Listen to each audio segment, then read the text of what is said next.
just for a few updates for me, just for neighborhood updates. Of course, today is a Wednesday meeting in lieu of Monday with the holiday, but being that it was Veterans Day, there is a great event that Old North Church Memorial Garden is doing. They have 2 new plaques that they're officially dedicating 10 a.m. Saturday, so certainly attend that, and I'm sure you'll have an enjoyable experience with that. If you haven't been over to that garden anyway, it's a really nice setup that they have. Monday is the trellis lighting at 5:30 for Columbus Park, so I know it's already upon us, but the season is here. Thanksgiving's next week with the trellis lighting on Monday. And with that said, the holiday stroll that is on, I think it's, 12th, 13th year, something like that, but all the neighborhood businesses get involved. It's a really fun night. That is the November 30th. It's a Friday. And then right around the corner from that is Agrippina's Christmas party that they do for the kids. It's ages 10 and under. There's a visit from Santa Claus himself. There's gifts and everything else. If you want to be involved in that, it's December 9th from noon to 2 at the Agrippina Club, the chapel I should say. But you do have to RSVP by the 3rd if you want to get involved. The number to call if you're interested is 617-363-2678. And then you may have saw North Street Grill is doing a Neighborhood Nights promotion. So beginning December 6th, they will be dedicating 30% of their profits to various neighborhood groups. The first 2 will be for ABCD, and the second 2 for North End Against Drugs. So definitely stop by North Street Grill and have a great meal, and then you're also giving back to the neighborhood. It's a really cool promotion that they're doing, so we're grateful that they're able to do that. And then finally, with a shameless plug for the Basketball Bonanza this Friday. This is the 3rd year. It's sponsored by Representative Aaron Michaelowitz, who does all the shirts, as well as Rocco's, who provides pizza. We have 50, 60 kids just coming for a night of fun, playing basketball up in the gym right before the night season kicks off the first week of December.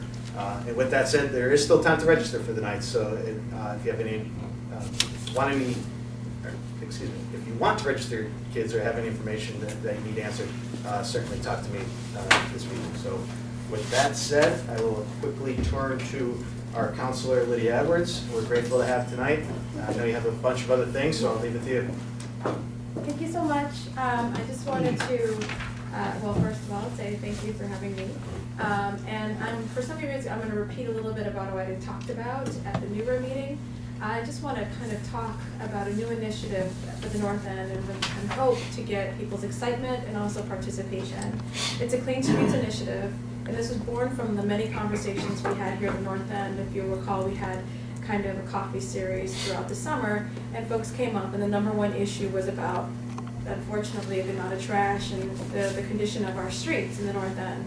And a lot of that came down to the fact that we generate so much economic activity. We have one of the most concentration, I think the most dense concentration of restaurants. And that combined with, we have a huge tourist season, we have unique problems for our unique neighborhood. But for many people, for the economic engine that we are, we feel that a lot of the city services that we are getting, which are good, we have one hokey, need to be supplemented by other things as well. Because the fact of the matter is, you know, the city has a budget, and it will always spread that budget throughout the entire city of Boston. That's just a matter of fact. They have resources and they will spread them around. And so we were thinking of ways in which we can maybe concentrate some of those resources in some of those areas here in the North End, controlled by North Enders. And one of the most immediate examples of being able to control locally and fund locally is a bid. I don't know if some of you are familiar with that, of course, the Greenway. But when I was, I think several months ago, walking in the downtown area, I saw a man pushing a cart that said downtown bid on his t-shirt, and he was cleaning up the entire time. So myself, I thought that was a wonderful opportunity to think of, well, couldn't we think of a way to also have permanent cleaning in the North End as well? And just for clarification, when you say bid, you mean Business Improvement District? Yes. Okay. So that was the example that kind of solved it. So we have a cleaning issue. I'm seeing cleaning getting done. I'm getting to the point, I promise. So we sat down and we said, let's get informed about what this bid looks like, how it works. And we sat down with, what's her name, the woman who formed the downtown bid.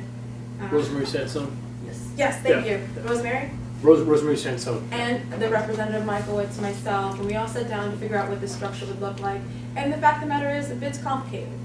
A bid is complicated, it's based off of who owns property, right? Property owners only, and also it's based on them paying their property taxes. And what we will find in the North End is there are a lot of people who own here who don't live here. So whether they would want to do a bid or not, all of these different things really impact that decision.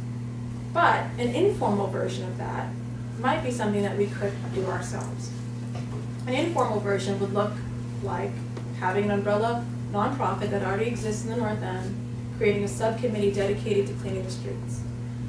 We actually had a meeting with NEWNC representatives and NEWREP representatives, and we talked about, well, let's see how that committee or structure could be formed with both organizations coming in representing the neighborhood. If we set that subcommittee up, that subcommittee would do several things. Number one, set a budget. It would figure out how much it would cost to honestly have full-time, maybe 2, 3, or 4 Hokies cleaning up the streets in the North End. Number two, after setting a budget, we figure out the geographic area. Probably have to set the geographic area before we set the budget. Where do we want to be cleaning on a regular basis? How many hours? Again, to complement the services that the city is providing, right? This is to complement them as we have a Hokie on trash days where they're cleaning up behind them. But because there's limitations to what that one person can do, and also where they should be going. We don't have those limitations with our private dollars, because that's what we would be using to raise. We would be asking for the committee to set up a donation structure to this nonprofit where tenants can participate on a monthly basis, where landlords could participate on a monthly basis, and where especially our local businesses could participate on a monthly basis or create a sponsorship level for them. And why would a local business want to sponsor this? Well, instead of having downtown bid across their t-shirt, they might have brought to you by, pick a local business, I won't, cleaning your streets. That's free advertisement, and that might be something that a local business might completely be interested in. Plus, they benefit from that. This is, I think, a creative way also of allowing us to raise some revenue and control that revenue. Unlike with our tax dollars, which we can't necessarily say where and how it will go. This is not an advocating of my role and advocating for the cleanliness of the North End. I hope you don't see it that way. I will continue to fight for all the resources that we deserve here. But what I see is this is creating a way of seeing a problem, but creating community through solving that problem. Bringing both the organizations together to sit at the table, to set the budget, to set the geographic area, to set how many hours of cleaning we want, what materials we would want to give these people, who we would hire. All those decisions can be made and incubated, we think, between now and the spring where this program would launch. When that way we get all of this ironed out, the nonprofit status, well, we're not creating a nonprofit, but the nonprofit, the budget, transparency, the meetings, all of that being laid out in a transparent way that allow North Enders to come to the table. The worst case scenario is we don't raise as much money as we'd like to have as many hours of cleaning that we'd like. That's not a bad risk. The worst case scenario is you've given money to a local nonprofit as well. And so, but the best thing is the community that we will create working with each other, who we get to hire, and also, I've already had other communities, I don't know how word got out, but who are interested in what this model could be looking like for themselves, for their own streets, for their own neighborhood associations. We have that unique problem, but we also have the new unique geographic density that allows for this kind of Hokie structure to be effective. For example, in East Boston, this might be extremely hard to do, right? To hire as many Hokies to clean as much full-time because we are so far apart, several square miles, right? But here we are, at least the geographic area I'm thinking of, I would allow the committee to pick it, we're about a third of a square mile. So the picking up and cleaning up in front of people's homes, businesses that we can control, would have a huge impact. Again, this is the beginning of the conversation. No decisions have been made. The committee folks who came to meet, 2 came from NEWREP and 2 came from NEWNC. I thought we had a very positive conversation. John was representing NEWNC. And what it means is that I think we can do this together. I think that ultimately we'll be able to sit down and come up with a to-do list and complete that to-do list and raise even some funds. We actually had $1,500 pledged to us already without any structure or anything. And we didn't collect it, but folks were so excited about this. And I think this is something, and it could be as little as $2 or $3 a month from tenants. You know, this is not something that is meant to break the bank. I believe a little bit from a lot of people can have a huge influence. So we'll be there to continue those meetings and to have that conversation. We have a sign-in sheet for those who are interested in coming to those meetings to make sure that all those who want to be part of helping to design this program with a hopeful launch in March will be able to do that. That's it. Any questions? I knew it. I saw it in your face. I saw you struggling in the corner, and I was like, I know he's gonna have the first. No, I think it's innovative and really intriguing and very creative. No question. I'm kind of excited about it. It's, we'd love to have that. But I'm wondering, given the fact given the fact it's public property, public streets, would you foresee any legislative or approval required by the city before this is hatched? No, okay. because we're not taking away from city services, Right. nor are we denying the public access to those streets. Right. We're Okay. simply cleaning them, but also we can do other things that help the city. We can go down private ways and walks. We can go and design a geography that helps out individuals as well. What we should not do is, let's say I live in the North End on Hanover Street and only the cleaning happens in front of my house. We can't benefit individuals. I think that would be a problem when it comes to the nonprofit nature under this. But if you made it a Clean Streets initiative just for the neighborhood, I think that's fine. And we would work with the city. The point is to work with the city and to complement their services. So no point in having everybody out on the same day. If the city's doing one day, maybe our person complements him or her the day after or the morning of. We can learn from the downtown bid. They actually have from 5:30 a.m. to 6 a.m. the next day, constant cleaning. It never stops, only a half hour. They're either cleaning, picking up trash, power washing the streets, but it's moving constantly and figuring out ways to do that. Besides raising enough money, do you see, have any other hurdles been identified that need to be overcome?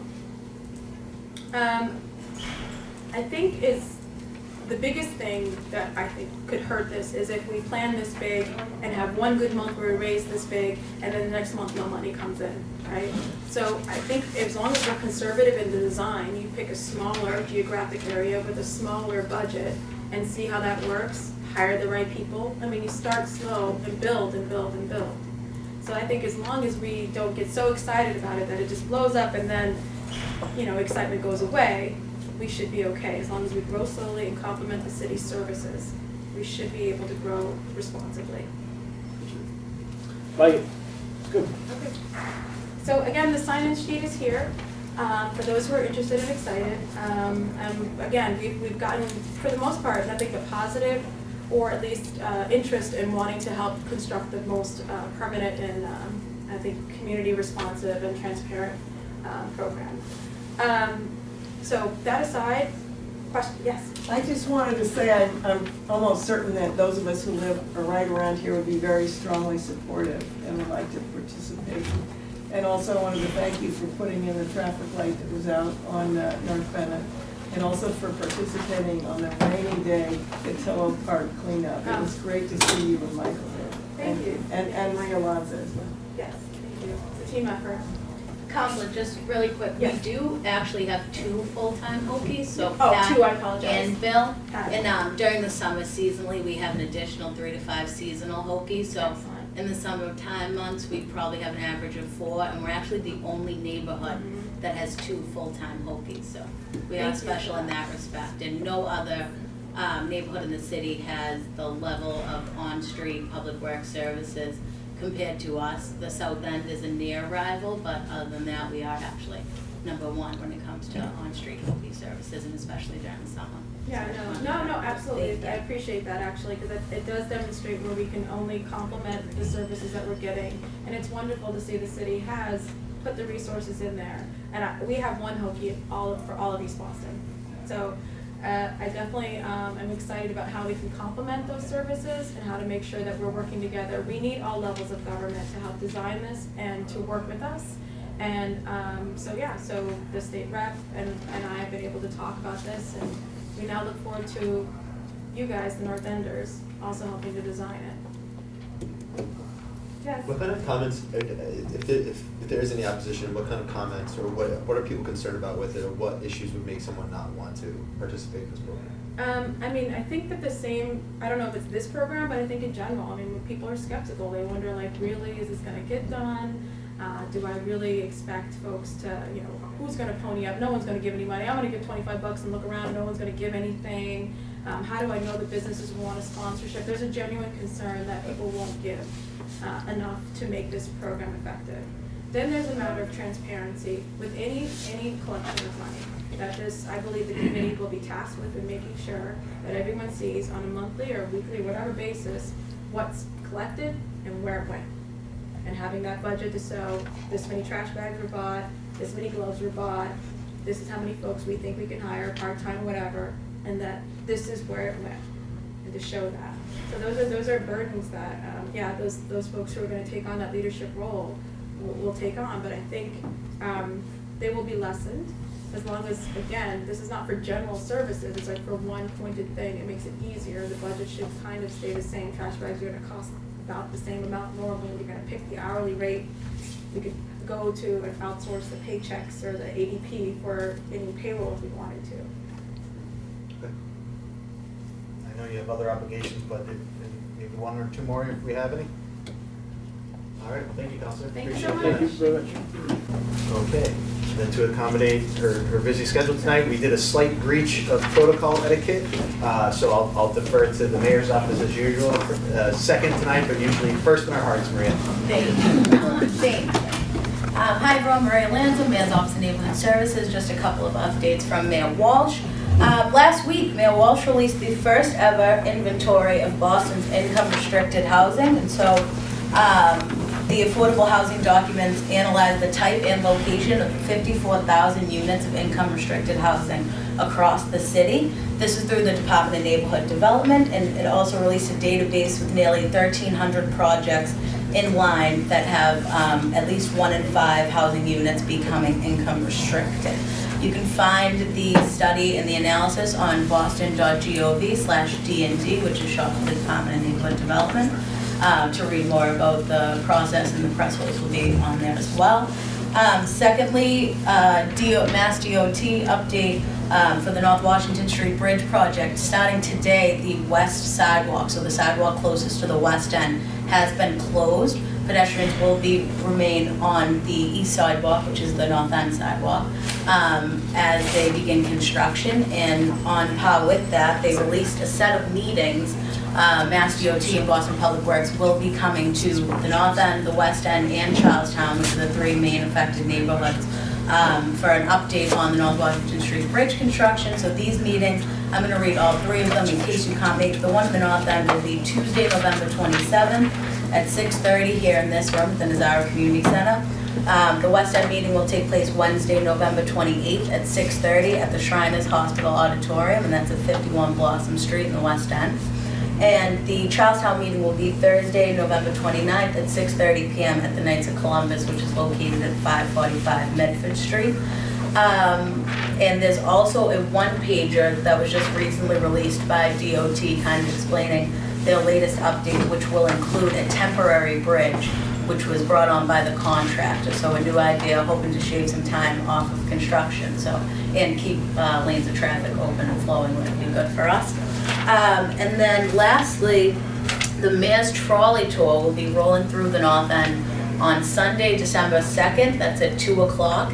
We usually hold the trolley tour at the Prado, but due to construction, we will be holding it on the corner of Cross and Hanover Street, so right next to Tony DeMarco's statue.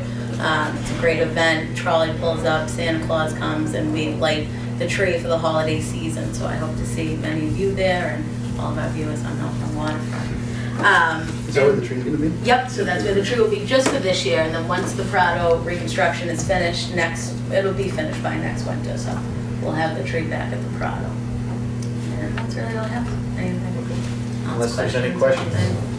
Thank you. Thank you. And I'll also recognize Patrick Lyons from State Representative Michaelowicz's office, and Luigi Natali from Senator Joe Blanco. All right, turning to the Public Safety Committee, Pat Bowen. So, we have a few, so we apparently live in a relatively safe part of the neighborhood. There was not too many issues last month. Apparently crime is down 1% for the neighborhood from last year. There's about a dozen issues that happened last month. I can probably go over them real quick. On Fulton Street, there was an assault of an elderly lady that apparently there was a dementia, and that issue got resolved.